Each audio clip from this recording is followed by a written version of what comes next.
ಸಚಿವ ಸ್ಥಾನ ಕೊಡಿಸಲಿಕ್ಕೆ ಮತ್ತು ಕೊಟ್ಟಿರತಕ್ಕಂಥ ಎಲ್ಲ ನಾಯಕರಿಗೆ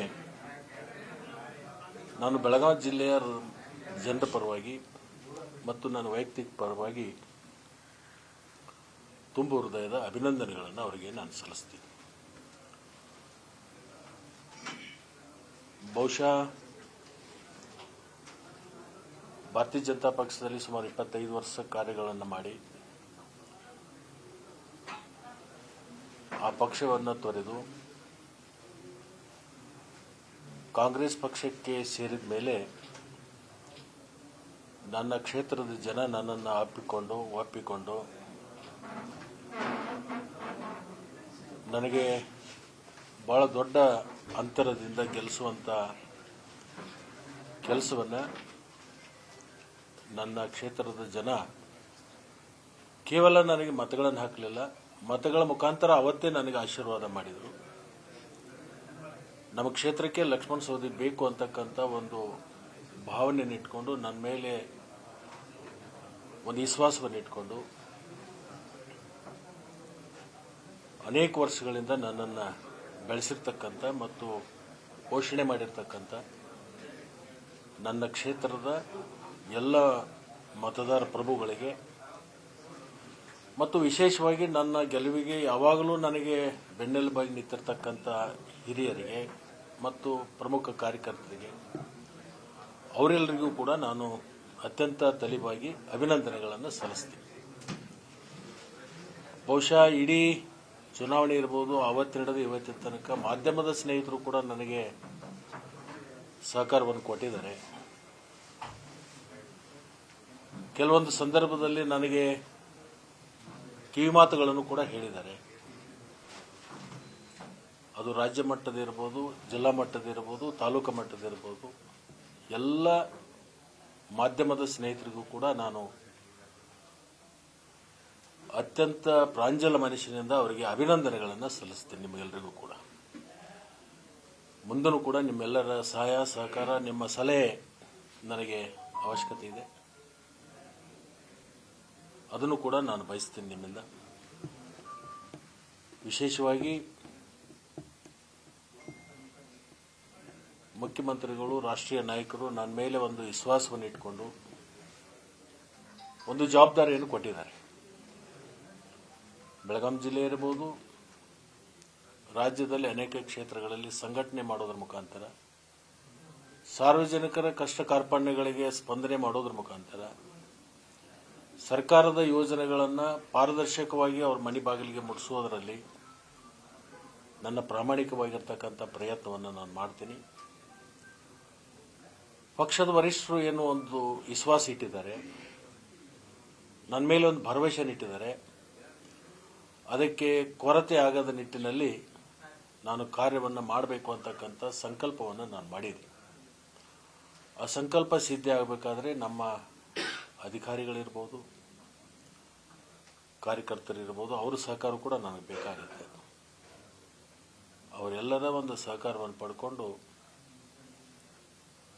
ರಾಷ್ಟ್ರೀಯ ನಾಯಕರಿಗೆ ಮತ್ತು ರಾಜ್ಯದ ನಾಯಕರಿಗೆ ಮತ್ತು ಮುಖ್ಯಮಂತ್ರಿಗಳಿಗೆ ಲಕ್ಷ್ಮಣ ಸವದಿ ಮೇಲೆ ಇಟ್ಟಿರ್ತಕ್ಕಂಥ ಭರವಸೆ ಖುಷಿ ಆಗಲಿಲ್ಲ, ಅದು ಯಶಸ್ವಿ ಆಯಿತು ಅನ್ನುವಂಥ ಒಂದು ಭಾವನೆ ಬರುವ ನಿಟ್ಟಿನಲ್ಲಿ ನಾನು ಕಾರ್ಯವನ್ನು ಮಾಡ್ತೀನಿ. ಹೆಚ್ಚು ಅಭಿವೃದ್ಧಿ ಪರವಾಗಿರ್ತಕ್ಕಂಥ ಚಿಂತನೆಯನ್ನು ಮಾಡೋಣ. ಸ್ವಾವಲಂಬಿ ಬದುಕನ್ನು ಕಟ್ಟಲಿಕ್ಕೆ ಬಡವರಿಗೆ ಕೊಟ್ಟಿರ್ತಕ್ಕಂಥ ಯೋಜನೆಗಳೇನಿದ್ದಾವೆ, ಅದರ ಜೊತೆಗೆ ಅಭಿವೃದ್ಧಿಯಲ್ಲಿ 3 ಥರ ಬರುತ್ತೆ: ಅಲ್ಪಾವಧಿ, ಮಧ್ಯಮಾವಧಿ ಮತ್ತು ದೀರ್ಘಾವಧಿ. ಈ 3 ಹಂತದಲ್ಲಿಯೂ ಕೂಡ ನಾವು ಕಾರ್ಯಗಳನ್ನು ಮಾಡಬೇಕಾಗುತ್ತೆ. ಜಿಲ್ಲೆಯ ಎಲ್ಲ ಶಾಸಕರನ್ನು ಕೂಡ ವಿಶ್ವಾಸಕ್ಕೆ ತಗೊಂಡು ಒಟ್ಟಾಗಿ ಒಂದಾಗಿ ಸರ್ಕಾರಕ್ಕೆ ಒಳ್ಳೆಯ ಹೆಸರನ್ನು ತರಲಿಕ್ಕೆ, ಪಕ್ಷಕ್ಕೆ ಒಳ್ಳೆಯ ಹೆಸರನ್ನು ತರಲಿಕ್ಕೆ ಏನ್ಯಾವ ಕರ್ಮಗಳನ್ನು ಮಾಡಬೇಕೋ ಆ ಕೆಲಸವನ್ನು ನಾನು ಮಾಡ್ತೀನಿ. ನಿಮ್ಮ ಸಹಕಾರ ಕೂಡ ನನಗೆ ಬೇಕು. ಧನ್ಯವಾದಗಳು. ತಮಗೆ ಸಚಿವ ಸ್ಥಾನ ಕೊಡಬೇಕಿದೆ, ಅನಿವಾರ್ಯತೆಯಾಗಿದೆ, ಸಾಮರ್ಥ್ಯಕ್ಕೆ ಸಿಕ್ಕಿದ್ದು ಜಿಲ್ಲೆಯಲ್ಲಿ ಎರಡೆರಡು ರೀತಿ ಇದು ಮಾಡ್ತಾ ಇದ್ದಾರೆ. ಇದನ್ನು ನಾನು ವಿಶ್ಲೇಷಣೆ ಮಾಡೋಕ್ಕಿಂತ ನೀವೇ ವಿಶ್ಲೇಷಣೆ ಮಾಡಿ ಬರೆದ್ಬಿಟ್ರೆ ಒಳ್ಳೇದು ಅಂತ ನಾನು ಭಾವಿಸ್ಕೊಳ್ತೇನೆ. ಸರ್, ಈಗ ದೆಹಲಿಯಲ್ಲಿ ಮುಖ್ಯಮಂತ್ರಿಗಳು ಎಲ್ಲ ಎಲ್ಲ ಬೆಳಗಾವಿ ಜಿಲ್ಲೆಯ ನಾಯಕರ ಸಭೆ ಕರೆದಿದ್ರು. ಯಾವ ರೀತಿಯ ಒಂದು ಸಲಹೆಗಳನ್ನು ಕೊಟ್ಟರು, ಸೂಚನೆಗಳನ್ನು ಕೊಟ್ಟರು? ಒಟ್ಟಾಗಿ ಹೋಗಬೇಕು, ಒಂದಾಗಿ ಹೋಗಬೇಕು, ಮನಸ್ತಾಪಗಳಿರಬಾರ್ದು. 2028ಕ್ಕೆ ಪಕ್ಷ ಪುನಃ ಅಧಿಕಾರಕ್ಕೆ ಬರಬೇಕಾದ್ರೆ ಬೆಳಗಾವಿ ಜಿಲ್ಲೆಯಲ್ಲಿ ಅಷ್ಟೇ ಅಲ್ಲ, ಇಡೀ ರಾಜ್ಯದಲ್ಲಿ ಕಾಂಗ್ರೆಸ್ ಪಕ್ಷದ ಶಾಸಕರು, ಕಾರ್ಯಕರ್ತರು ಒಟ್ಟಾಗಿ ಹೋಗಬೇಕು, ಒಂದಾಗಿ ಹೋಗಬೇಕು. ಆ ನಿಟ್ಟಿನಲ್ಲಿ ನೀವೆಲ್ಲರೂ ಕೂಡ ಒಮ್ಮನಸ್ಸಿನಿಂದ ಕಾರ್ಯಗಳನ್ನು ಮಾಡಬೇಕು, ಒಮ್ಮನಸ್ಸಿನಿಂದ ಹೋಗಬೇಕು ಅಂತಕ್ಕಂಥ ಮಾತುಗಳನ್ನು ಹೇಳಿದರು.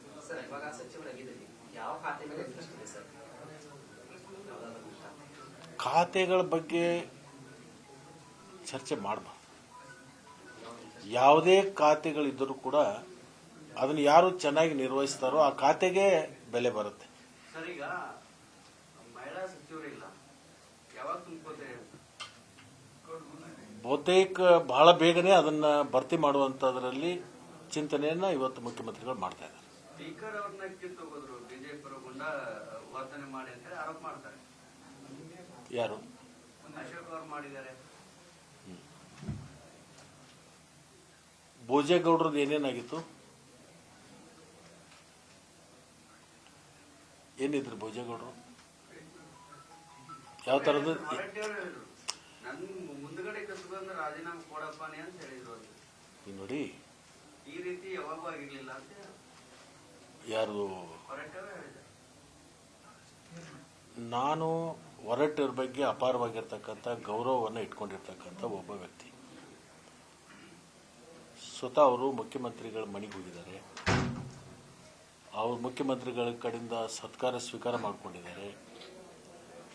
ಗೌರವಯುತವಾಗಿ ಅದನ್ನು ಸ್ಥಾನವನ್ನು ಬಿಟ್ಟುಕೊಟ್ಟಿರ್ತಕ್ಕಂಥದ್ದು ನಾನು ಮಾಧ್ಯಮದ ಮುಖಾಂತರ ನೋಡಿದ್ದೆ. ಆಂತರಿಕ ವಿಚಾರ ಬಗ್ಗೆ ನನಗೆ ಗೊತ್ತಿಲ್ಲ, ಅದ್ರ ಬಗ್ಗೆ ನಾನು ಹೇಳ್ತಕ್ಕಂಥದ್ದು ಅದು ಸರಿನೂ ಅಲ್ಲ. ಬರ ಅಧ್ಯಯನ ಪರಿಸ್ಥಿತಿಯನ್ನು ಮಾಡಕ್ ಬರ್ತಿದ್ದಾರೆ. ಬೆಳಗಾವಿ ಸೇರಿದಂತೆ ಬೇರೆ ಬೇರೆ ಕಡೆ ಮಾಡ್ತಿದ್ದಾರೆ. ಏನ್ ಹೇಳ್ತೀರಿ? ಮಾಡಬೇಕಾಗುತ್ತೆ, ಅವ್ರ ಕರ್ತವ್ಯ ಅದು. ವಿರೋಧ ಪಕ್ಷವಾಗಿ ಹೋಗ್ಬೇಕಾಗುತ್ತೆ, ತಿರುಗಬೇಕಾಗುತ್ತೆ, ನೋಡ್ಬೇಕಾಗುತ್ತೆ. ಅಧಿವೇಶನ ಸಂದರ್ಭದಲ್ಲಿ ನಮ್ಮ ಗಮನ ಸೆಳೆಬೇಕಾಗುತ್ತೆ. ಅವ್ರ ಜವಾಬ್ದಾರಿ. ಮತ್ತೇನು ಹಾಸ್ಕೊಂಡು ಮನ್ಕೊಳಕ್ಕಿರ್ತಾರೆ ವಿರೋಧ ಪಕ್ಷ. ಈಗ 136 ಶಾಸಕರು ಇರುವಂತ ಕಾಂಗ್ರೆಸ್ ಸರ್ಕಾರ ಇಲ್ಲಿವರೆಗೂ ಟೇಕಪ್ ಆಗ್ತಾ ಇಲ್ಲ ಅನ್ನೋಂಥದ್ದು. ನಾಯಕತ್ವ ಬದಲಾವಣೆ ಆಯ್ತು, ಈಗ ಸಚಿವ ಸಂಪುಟ ವಿಸ್ತರಣೆ, ಖಾಸಗಿ ವಿಸ್ತರಣೆ ಇದರಲ್ಲಿ ನೋಡ್ತಾ ಇದೆ. ಜೊತೆಗೆ ನೆರೆ ಒಂದ್ ಕಡೆ ನೆರೆ ಇದೆ, ಒಂದ್ ಕಡೆ ಬರ ಇರುವಂತದ್ದು. ಹಂಗಾಗಿ ಎಲ್ಲೋ ಒಂದ್ ಕಡೆ ಸರಿಯಾಗಿ ಟೇಕಪ್ ಆಗ್ತಾ ಇಲ್ಲ. ಇದರಲ್ಲೇ ಕಾಳ ಕಳಿತಿದ್ದಾರೆ ಅನ್ನುವಂಥದ್ದು ಯಾರು ಹೇಳ್ತಾರೆ? ಚರ್ಚೆ ಆಗ್ತಿದೆ ಸರ್. ಬಿಜೆಪಿಯವರು ಆರಂಭ ಮಾಡ್ತಿದ್ದಾರೆ. ಚರ್ಚೆ ಆಗುತ್ತೆ ರೀ. ಅವರು ವಿರೋಧ ಪಕ್ಷದವ್ರು ಚರ್ಚೆ ಮಾಡಲೇಬೇಕು. ಜೀವಂತವಾಗಿ ಉಳಿಬೇಕಾದ್ರೆ ಅವ್ರು ಚರ್ಚೆ ಮಾಡಬೇಕು. ಇಲ್ಲಂದ್ರೆ ಅವರು ಕೋಮಕ್ಕೆ ಹೋಗ್ತಾರೆ. ಚರ್ಚೆ ಮಾಡಬೇಕಾಗುತ್ತೆ. ವಿರೋಧ ಪಕ್ಷ ಜೀವಂತವಾಗಿ ಇಡಬೇಕಾದ್ರೆ ಮತ್ತು ಅವರು ಇದನ್ನ ಮಾಡದೆ ಹೋದ್ರೆ 28ಕ್ಕೆ ವಿರೋಧ ಪಕ್ಷದಲ್ಲೂ ಕೂಡಕ್ಕೆ ಅವ್ರಿಗೆ ಅವಕಾಶ ಇರಲ್ಲ. ಬೇರೆ ಯಾರಾದರೂ ಬರ್ಬೋದು. ಮತ್ತೆ ಅಟ್ಲೀಸ್ಟ್ 28ಕ್ಕೆ ವಿರೋಧ ಪಕ್ಷ ಸ್ಥಾನಗಳಾದರೂ ಕಾಯ್ಕೋಬೇಕಲ್ಲ ಅವರು. ಅದಕ್ಕೂ ಸ್ವಲ್ಪ ಅವ್ರು ಓಡಾಡಬೇಕಾಗತ್ತೆ. ಅವ್ರು ಓಡಾಡಿ ಅಧ್ಯಯನ ಮಾಡಿ ನಮಗೇನು ಸಲಹೆಗಳನ್ನು ಕೊಡ್ತಾರೆ ಅದನ್ನ ಸಲಹೆಗಳನ್ನು ಸ್ವೀಕಾರ ಮಾಡ್ತೀವಿ. ಒಂದು, ಮೊನ್ನೆ ಮುಖ್ಯಮಂತ್ರಿಗಳು ಸಂಪುಟ ವಿಸ್ತರಣೆ ಆದ್ಮೇಲೆ ಸಚಿವ ಸಂಪುಟದ ಸಭೆಯನ್ನ ಕರೆದಿದ್ರು. ಖಾತೆ ಅದನ್ನ ಆಮೇಲೆ ನೋಡೋಣ, ಆಮೇಲೆ ಅದನ್ನೆಲ್ಲವೂ ಕೂಡ ಹಂಚಿಕೆ ಮಾಡ್ತೀವಿ. ತಕ್ಷಣದಿಂದ 31 ಜಿಲ್ಲೆಗೇನು ಪ್ರತಿಯೊಬ್ಬ ಸಚಿವರು ಆ ಜಿಲ್ಲೆಗೆ ಹೋಗಬೇಕು, 2 ದಿವಸ ಸಂಚಾರ ಮಾಡಬೇಕು, ಪ್ರತಿಯೊಂದು ವಿಧಾನಸಭೆಯ ಕ್ಷೇತ್ರಗಳಿಗೆ ಭೇಟಿ ಕೊಡಬೇಕು. ಅತಿವೃಷ್ಟಿ ಮತ್ತು ಅನಾವೃಷ್ಟಿ ಎರಡನ್ನೂ ಕೂಡ ವೀಕ್ಷಣೆ ಮಾಡಿಕೊಂಡು ಅದನ್ನ ನಾಳೆ ನಡೀತಕ್ಕಂಥ ಬುಧವಾರದ ಸಚಿವ ಸಂಪುಟದಲ್ಲಿ ಅದನ್ನ ವರದಿಯನ್ನು ಕೊಡಬೇಕು. ಅದನ್ನು ಎಲ್ಲೆಲ್ಲಿ ತುರ್ತು ಕ್ರಮಗಳನ್ನು ತಗೋಬೇಕು ಅದನ್ನು ತುರ್ತು ಕ್ರಮಗಳನ್ನು ತಗೊಳ್ಳಿಕ್ಕೆ ಎಲ್ಲ ಸಚಿವರಿಗೂ ಕೂಡ ಸೂಚನೆಯನ್ನು ಕೊಟ್ಟಿದ್ರು. ನಾನು 2 ದಿವಸಗಳ ಕಾಲ ಉತ್ತರ ಕನ್ನಡ ಜಿಲ್ಲೆಯಲ್ಲಿ 6 ವಿಧಾನಸಭಾ ಕ್ಷೇತ್ರಕ್ಕೂ ಭೇಟಿ ಕೊಟ್ಟಿದ್ದೀನಿ. 6 ವಿಧಾನಸಭೆಯಲ್ಲಿ ಅಧಿಕಾರಿಗಳ ಜೊತೆಗೆ ಸಭೆ ಮಾಡಿದ್ದೀನಿ. ಪ್ರತ್ಯಕ್ಷವಾಗಿ ಬೆಳೆ ಹಾನಿ, ಅತಿವೃಷ್ಟಿ ಮತ್ತು ಅನಾವೃಷ್ಟಿ ಎರಡೂ ಕೂಡ ವೀಕ್ಷಣೆ ಮಾಡಿದ್ದೀನಿ. ನಾಳೆ ಬುಧವಾರ ದಿವಸ ಮುಖ್ಯಮಂತ್ರಿಗಳಿಗೆ ಅದನ್ನು ವರದಿ ಕೊಡುವಂಥದ್ದು ಮಾಡ್ತು. ಇದು ಎಲ್ಲ ರಾಜ್ಯದಲ್ಲಿ, ಎಲ್ಲ ಜಿಲ್ಲೆಯಲ್ಲಿ ಎಲ್ಲ ಸಚಿವರು ಇವತ್ತು ಪ್ರಾರಂಭ ಮಾಡಿದ್ದಾರೆ. ನಾನು ನಿನ್ನೆ ರಾತ್ರಿ 12 ಗಂಟೆಗೆ ನಾನು ಇಲ್ಲಿ ಬಂದಿರೋದು. 6 ಕ್ಷೇತ್ರದ ವೀಕ್ಷಣೆ ಮಾಡಿದ್ದೀನಿ. ಅಲ್ಲಿ ಬೆಳೆ ಹಾನಿ ಇರಬಹುದು, ಬರಗಾಲ ಪರಿಸ್ಥಿತಿ ಇರಬಹುದು, ಅತಿವೃಷ್ಟಿ ಇರಬಹುದು, ಎಲ್ಲವನ್ನೂ ಕೂಡ ನಾನು ವೀಕ್ಷಣೆ ಮಾಡ್ಕೊಂಡು ಬಂದೀನಿ. ಅವರು ಟೇಕಪ್ ಆಗಿಲ್ಲ ಅನ್ನೋದು ನಾವೇನು ಶುರು ಮಾಡಿದ್ವಲ್ಲ ಇದಕ್ಕೆ ಪರ್ಯಾಯವಾಗಿ ವಿರೋಧ ಪಕ್ಷ ಮಲಗಿದೆಯಲ್ಲ, ಏನು ಮಾಡ್ತಾ ಇದೆ, ಜೀವಂತ ಇಲ್ಲಲ್ಲ ಅಂತ ಹೇಳಿ ಜನ ಮಾತಾಡೋದಕ್ಕೆ ಆ ಜನರಿಗೆ ಸಮಾಧಾನ ಆಗೋಗೋಸ್ಕರ ಆದರೂ ಸಹಿತ ಅವ್ರು ಮಾಡಬೇಕು ಅಂತಕ್ಕಂಥದ್ದು ಮಾಡಿದರೆ ಅವ್ರಿಗೆ ಒಳ್ಳೇದಾಗಿ. ಸರಿ, ತಾವು